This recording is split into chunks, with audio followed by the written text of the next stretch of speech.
All right, we're here at Kahr Arms with Mark. How you doing, Mark? Hey, how you doing? Good. You got some new products for us for 2014. Yeah, we have a couple new different things that I'm going to walk you through.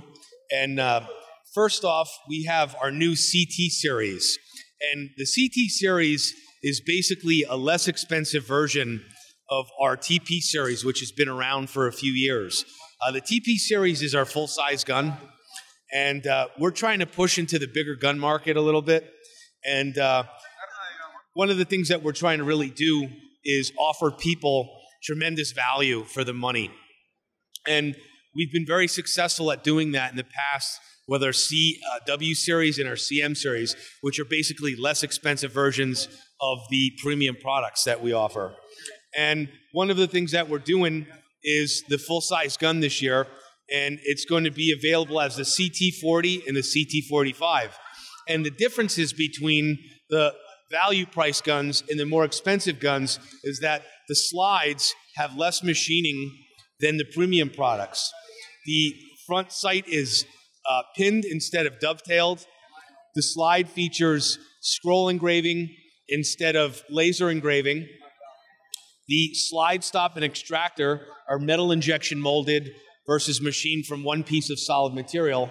And then the barrels on the value products are traditional button-cut rifled barrels. Where on the premium guns, we have Walther match-grade polygonal rifle barrels. The premium guns come with 3 magazines, where the value price guns come with 1 mag. So basically, depending on the exact model, you have about a $250 to $280 price difference. So this gun would MSRP at around $429, where the TP series guns would be in the mid-600 range. Well, that's an excellent price point for people who are getting started or who want an inexpensive concealed carry gun. Yeah, exactly. And we know that depending on where you live and how you dress and what climate you're in, there's a lot of folks that have more than 1 carry gun. So if you can make it affordable for people to be able to do that without having to spend $650+ every time they want to have a different type of carry gun to use, it's more viable for people. Now, the model numbers relate to the caliber, right? Yes. Basically, we have the CT40, which is 40 Smith & Wesson. And then we have the CT45, which is 45 ACP. The only difference between the two is that the 45 is on a larger frame. But, if you're somebody that's a 45 aficionado and you're a 1911 guy, we could take this pistol and put it next to a 1911, and you have one less round than a full-size government model, and you have something that's in a much, much smaller, lighter weight, flatter package if you're looking for a carry gun. And at an MSRP of $429, you're probably going to see the guns sell for somewhere sub $400, $385, $389. So it ends up being a tremendous value. That's a great price point. Yeah. What else do we have? Another, I don't want to say it's completely new, but we've worked on a joint venture with Walther for several years. Most people wonder what the connection between Kahr Arms and Walther is, and Walther's been our importer in Europe for years. They sell Desert Eagles for us in Europe. And before Kahr Arms acquired Magnum Research in 2010, they had already been working on a joint venture with Walther. And if you'll notice, basically the MR9 is a Walther P99 clone. And what we did this year was kind of cosmetically refine the gun. We lengthened the slide in the barrel and kind of gave it more of a Desert Eagle look to the muzzle. And, there's a few different Walther P99 clones out there. And what we tried to do with this was kind of make it have its own unique look. So you're not basically buying the same thing that you can get from another manufacturer. It is a nice looking gun. It is, and it's a really comfortable gun to shoot. I think that some of the features on this gun are a little bit misunderstood by Americans, but if you pick one up and you feel the ergonomics and you get a chance to feel the balance, it's really a nice, unique product. I do like the really extended cutouts here, give you a little more room to work, especially if you're wearing gloves or something like that. Exactly. And you know, it's got the European style mag release and the decocker up here. So nice feature. Yeah, it's really a well thought out, well laid out in terms of the ergonomics and controls. And it's available in 9mm with a 15-round magazine, or 40 Smith & Wesson with an 11-round magazine. And we have 10-round magazines for compliance in those states that have those restrictions as well. Okay. And now we got some 1911s. Yeah. The other thing that we've done through Magnum research over the years is we've imported the Bull 1911 pistols under the Desert Eagle name, and for a few years now, we've had the Desert Eagle 1911G and the 1911C, and basically what those were, those are still current products that we offer. It's the government model and the Commander model. That's right, and the only difference between the two is that the government model is a 5-inch barrel, and the C model is a 4.33-inch barrel. So they're basically the same gun, just with a slightly shorter barrel.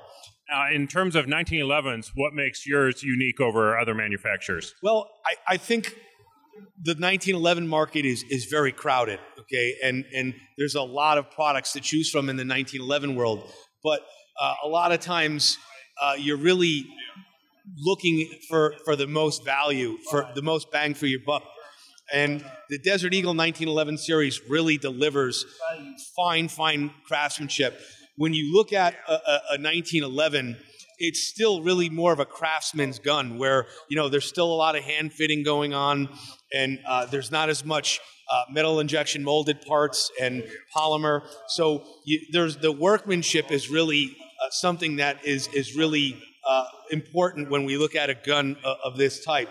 And when you look at the slide to fit finish, and just the trigger and the way the gun is fitted together, the Desert Eagle 1911s really bring a lot of value for the money compared to a lot of the other products that are out there in that category.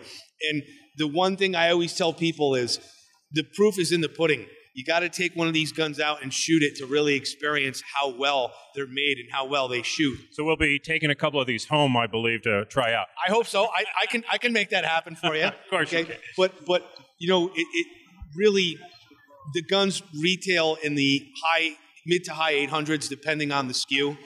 And so they're not low end, they're not super high end, they're in that mid range. They're in the mid range, but I promise anybody that buys one, they'll shoot like a $1,600 or an $1,800 gun.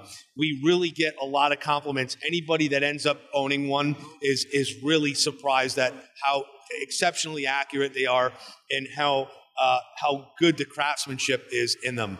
Okay, and basically this year we have a variation of the 1911G called the 1911GR, which is basically a 1911G with the rail on it, because a lot of people want that feature, and so we decided to expand the line and offer that.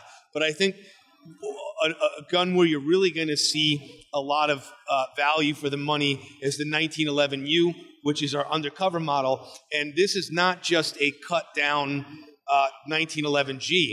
It's basically a 3-inch barrel, but we have an aluminum frame instead of a steel frame. So it's really going to be a lot lighter and a lot more concealable, and it's still very controllable given how lightweight it is.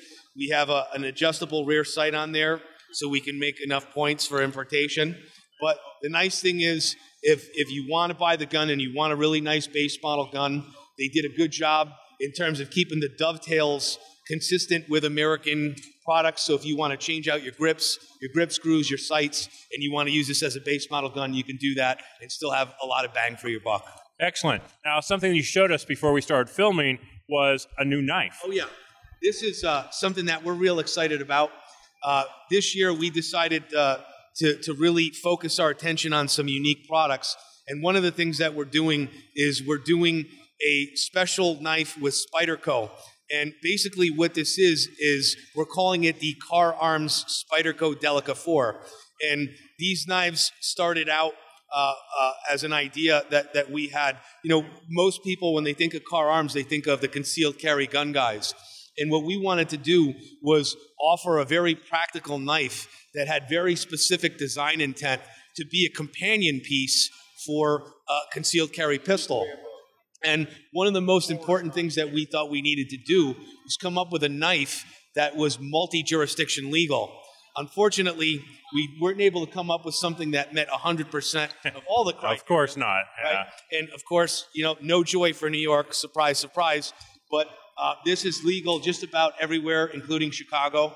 And what we did was we started off with a Spyderco Delica 4, and we had the blade ground down to 2.5 inches in more of like a Warncliffe style blade.